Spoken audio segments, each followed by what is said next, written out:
آپ نے فرمایا 4 آدمی ایسے ہیں جن کی رمضان اور شب قدر میں بھی بخشش نہیں ہوتی، بس اس سے ہم اپنے آپ کو بچا لیں۔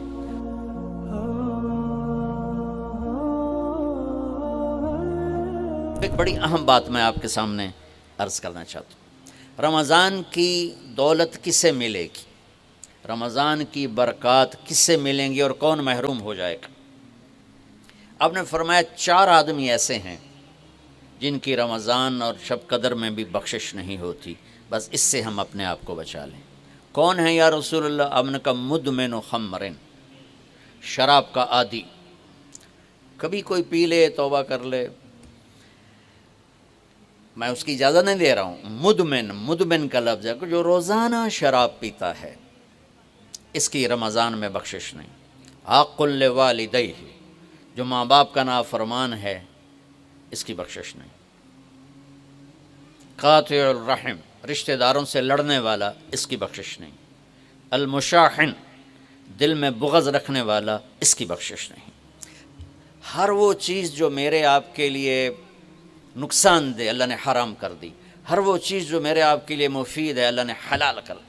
سود حرام کر دیا۔ ہمارے پاکستان کی معیشت نہیں، پوری دنیا کی معیشت ڈوبی پڑی ہے، سارے ملک قرضوں پہ چل رہے ہیں، سود نے پوری دنیا کو تباہ کر دیا۔ تو میرے اللہ تعالیٰ نے، آپ دیکھتے ہیں میرا اللہ کہتا ہے فَأَذَنُوا بِحَرْبٍ مِّنَ اللَّهِ وَرَسُولِهِ، اگر سود نہیں چھوڑو گے تو میرے اور میرے رسول مل کر تمہارے خلاف جنگ کریں گے۔ تو ہر وہ چیز جو مضر ہے اللہ اس سے بند، چونکہ سود چند ہاتھوں میں دولت کٹھی کر دیتا ہے اور غریبوں کے چولہے ٹھنڈے ہو جاتے ہیں، یہ اللہ کو ناپسند ہے۔ جو بھی بھائی پھنسے ہوئے ہیں نکلنے کی نیت کریں اور کوشش کریں، انشاءاللہ چین کی نیند سوئیں گے، چین سے اٹھیں گے۔ ایک عبد الرحمن بن عوف کے 4 اصول بتا دیتے ہوں، سب تاجر بیٹھے ہو، اور وہ صحابہ میں سب سے مالدار ہستی تھے۔ انہوں نے ایک دن فرمایا میں نے زندگی بھر نہ ادھار خریدا نہ ادھار بیچا، اگرچہ یہ آپ کو آج کے ماحول میں بڑی عجیب بات لگے گی چونکہ ہمارے سارے بازار ادھار پہ چلے گئے ہیں۔ انہوں نے فرمایا نہ کبھی ادھار خریدا نہ ادھار بیچا، تو کتنا سکون ہو گیا، آرام سے سو رہے ہیں۔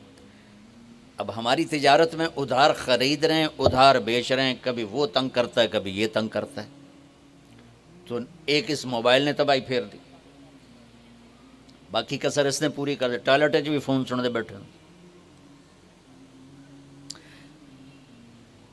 کبھی سٹاک نہیں کیا مال کو، کبھی سٹاک نہیں کیا، جو ہی نفع ملا فوراً بیچ دیا۔ واہ واہ! تو ادھار خریدا نہیں، ادھار بیچا نہیں، 2، کبھی سٹاک نہیں کیا، 3، اور کبھی سودے کا عیب چھپایا نہیں، اس میں کوئی عیب ہے بتا دیا۔ آپ اس پہ آ جائیں، آپ کو شروع میں مشکل ہوگی، اس کے ساتھ سچائی اور دیانتداری کو جوڑ دیں، اللہ کی قسم آپ کا سوتر منڈی جانا بھی عبادت بن جائے گا، آپ کا مل میں جانا بھی عبادت بن جائے گا، اگر آپ اپنے تجارت کے ساتھ سچائی اور دیانتداری کو لے آتے۔ تو اللہ نے شراب حرام قرار دی کہ یہ تباہ کر دیتی ہے، ساری برائیوں کی جڑ ہے۔ تھوڑا سا اوپر دیکھیں قرآن کیا کہتا ہے، اللہ تعالیٰ کہتا ہے یہاں نہ پی، تو مجھ سے قرآن سن، کیا ان الابرار یشربون من کاس کان مزاجها کافورا عینا یشرب بها عباد اللہ یفجرونها تفجیرا یوفون بالنذر ویخافون ویطعمون الطعام على حبه مسکینا ویتیما واسیرا انما نطعمکم لوجه اللہ لا نرید منکم جزاء ولا شکورا انا نخاف من ربنا یوما عبوسا قمطریرا فوقاهم اللہ شر ذلك اليوم ولقاهم نظرة وسرورا وجزاهم بما صبروا جنة وحريرا متكئين فيها على الأرائك لا يرون فيها شمسا ولا زمهريرا ودانية عليهم ظلالها وذللت قطوفها تذليلا ويطاف عليهم بآنية من فضة وأكواب كانت قوارير من فضة قدروها تقديرا يسقون فيها كأسا كان مزاجها زنجبيلا عینا فیہا تسمی سلسبیلا ویطوف علیہم ولدان مخلدون اذا رأیتہم حسبتہم لؤلؤا منثورا واذا رأیت ثم رأیت نعیما وملکا کبیرا عالیہم ثیاب سندس خضر واستبرق وحلوا اساور من فضة وسقاهم ربهم شرابا طہورا ان هذا كان لكم جزاء وكان سعيكم مشکورا۔ یہ سورہ دہر کی 16 آیات ہیں، ان میں اللہ نے صرف ایک نعمت کو ہائی لائٹ کیا ہے، وہ ہے شراب، اور 3 درجے بتائے ہیں کہ جو نیک لوگ ہیں وہ شراب پئیں گے خود اٹھا کے، سراہی اٹھائیں گے، جام میں ڈالیں گے، پئیں گے، بوفے سسٹم، بھائی آپ پہ پاؤ تو آپ پہ کھاؤ، ہیں ان کے بھی نوکر، لیکن اللہ کیٹیگورائز کر رہا ہے کہ جو نچلا درجہ ہے وہ خود اٹھا کے پی رہے ہوں گے، کافوری ہوگی۔ وَيُسْقَوْنَ فِيهَا كَأْسًا كَانَ مِزَاجُهَا زَنجَبِيلًا، اس سے جو اوپر والا درجہ ہے انہیں زنجبیل کی شراب پلائی جا رہی ہوگی۔ پلانے والے کون ہیں؟ ولدان مخلدون، خوبصورت خدام نوکر۔ پلانے والے کون ہیں؟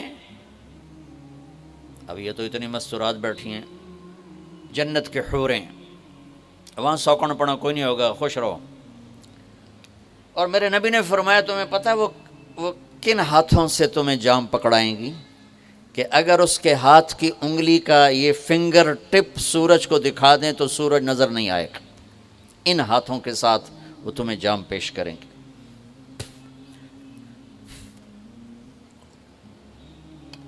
ایک وی جیسے آپ سب وی آئی پی بیٹھو نا، باجی ممبر ہی آ سکتے ہیں اور کوئی نہیں آ سکتا، تو یہ وی آئی پی ہو گئے۔ تو ایک اللہ کی جنت میں وی آئی پی لوگ ہیں، وہاں کیا ہے؟ وَسَقَاهُمْ رَبُّهُمْ شَرَابًا طَهُورًا، اللہ تعالیٰ کہہ رہا ہے وہاں تیرا رب خود تجھے پلائے گا۔ سبحان اللہ۔ تو اللہ نہ کرے کسی میں یہ عادت ہو، ہے تو آنے والا رمضان ہے بھائی، توبہ کر۔ دوسری جو چیز ہے نا، اس کے لیے جو اللہ نے لفظ استعمال کیا وہ بڑا خوفناک ہے، حق لوالدیہ۔ اللہ تعالیٰ اپنے بارے میں کہتا ہے من یعص اللہ ورسولہ، جو میرے اور میرے رسول کی نافرمانی کرتا ہے، اور عاق ہوتا ہے ذرا ویکھیا جائے،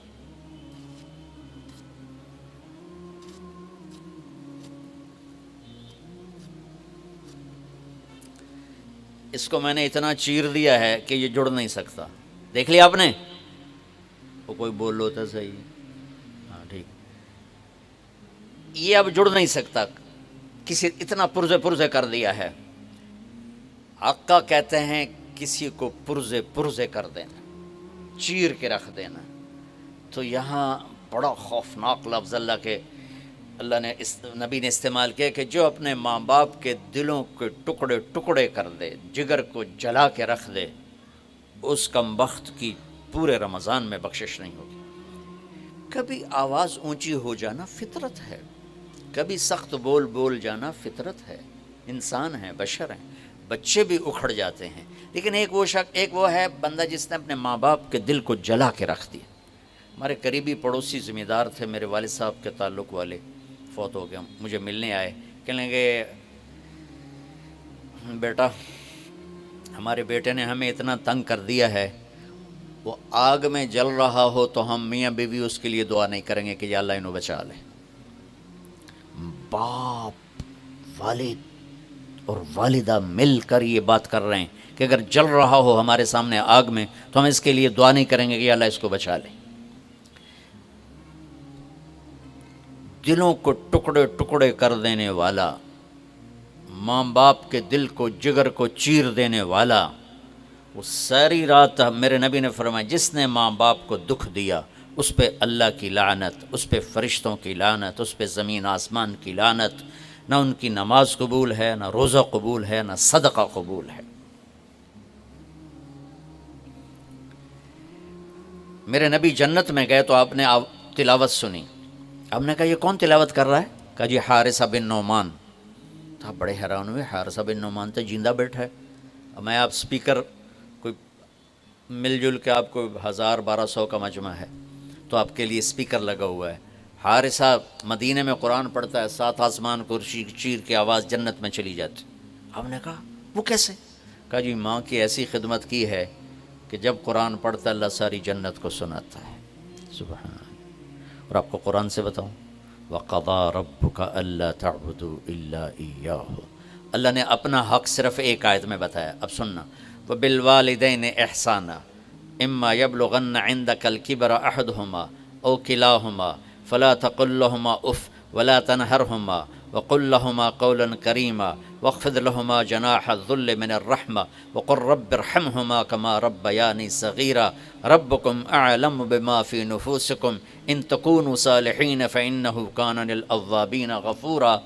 9 جملے اللہ نے اب ماں باپ کے حق میں اتارے. 9 جملے. اگر آپ کے والدین زندہ ہیں تو اللہ کے واسطے ان کی دعا لے لو.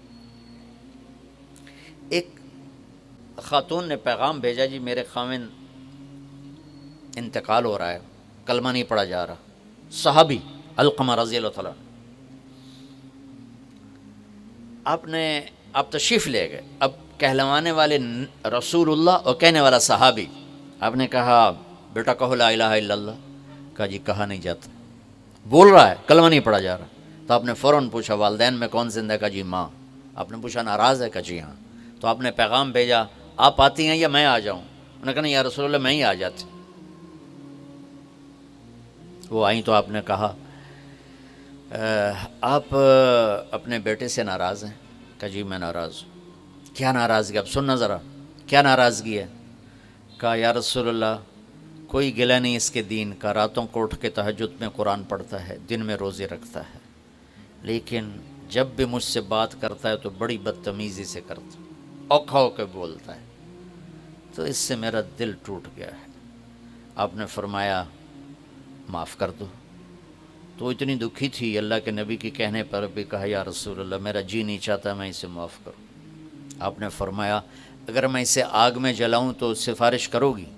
کہا جی پھر تو کروں گی، اتنا تو میرا جگر نہیں کہ جلتا دیکھو. آپ نے فرمایا اگر تو نے اسے معاف نہ کیا تو یہ اللہ کی آگ میں جلے گا. اچھا یا رسول اللہ میں معاف کرتی ہوں. آپ نے کہا بیٹا کہو لا الہ الا اللہ. اس نے کہا لا الہ الا اللہ محمد الرسول اللہ، اور اس کی جان نکل گئی. پھر آپ نے اس کا جنازہ پڑھایا، قبر میں اتارا، اور پھر یہ اعلان کیا جس نے ماں باپ کو تنگ کیا اس پہ اللہ کی لعنت، فرشتوں کی لعنت، زمین آسمان کی لعنت. نہ ان کی نماز قبول ہے، نہ روزہ قبول ہے، نہ اس کا صدقہ قبول ہے. تو عاق لوالدیہ، عاق لوالدیہ. تو بھائیو ماں باپ بہت بڑا خزانہ ہے. میرے نبی جیسی ہستی نے کہا کاش میری ماں ہوتی تو ان کی ایسی خدمت کرتا کہ میں عشاء کی نماز کے مصلی پہ کھڑا سورۃ فاتحہ پڑھ رہا ہوتا اور ادھر سے آواز آتی محمد، تو میں اپنی ماں کے لیے نماز توڑ دیتا. تو اپنے والدین کی دعا لینا بہت بڑا سرمایہ ہے، بہت بڑا خزانہ ہے. تیسرا میرے نبی نے فرمایا قاطع رحم، رشتوں کو توڑنے والا، لڑائی جھگڑے کرنے والا. میرے بھائیو اسلام پیغام محبت ہے، نفرت نہیں. اسلام پیغام اس کے ساتھ دوسرے کو بھی جوڑ دوں، المشاحن، جو دل میں کسی کے لیے نفرت رکھتا ہو، بغض رکھتا ہو، کینہ رکھتا ہو، حسد رکھتا ہو، ان سب کے لیے جنت کے دروازے بند ہو جاتے. پوری دنیا کے انسانوں کی مشترکہ ڈیمانڈ عزت دو، محبت دو، درگزر کرو. یہ ماسٹر کی ہے. جیسے یہ جاتے ہیں نا حرم شریف، تو بڑے بڑے ہوٹل بن گئے، کتنے 100 ہزاروں کمرے ہیں، تو ہر کمرے کا ایک وہ کارڈ ہوتا ہے جس سے وہ کھل جاتا ہے، لیکن ایک کارڈ عملے کے پاس ہوتا ہے جس سے سارے کمروں کے دروازے کھل جاتے ہیں. پوری دنیا کے مرد عورتوں کے دل ایک کمرہ ہیں، اس پر دروازہ لگا ہوا بند ہے، اس کی جو چابی ہے نا وہ محبت ہے. ماسٹر کی محبت دو، عزت دو، احترام دو، کوئی خطا ہو جائے معاف کرو. اگر یہ صفت نہیں ہے تو رمضان کے روزے بھی معاف نہیں کروا سکیں گے.